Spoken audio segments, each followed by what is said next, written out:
ஏய் வேகமாக வருதுண்ணே, வருது. ஏய் கொத்தி கித்தி போட போதாண்ணே, கண்ணை கொத்தி கண்ணை விட்டுரு விட்டுரு.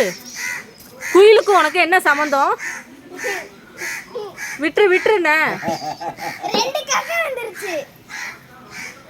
இல்ல இது குயில் அழகா இருக்குது பாரு. குயிலுக்கும் உனக்கு என்ன சம்பந்தம்? அது வளர்த்துருக்குல்ல, எல்லா காக்காயும் கூப்பிட்டுரும். நான் ஒன்றும் செய்யல சாமி, ஆளை வாடே உன் மண்டை போயிடும். ஏய் ரெண்டு வந்துருச்சு பாருண்ணே.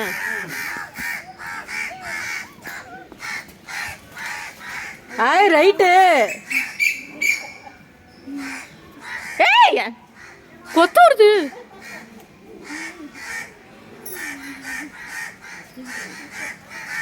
போச்சு எல்லாம் உள்ள போல கொத்தி விட போகுது. அது ஏன் குட்டின்னு ஏன் குட்டி ஏன் குட்டி இது குட்டியை சேஞ்ச் பண்ணிக்கலாமா?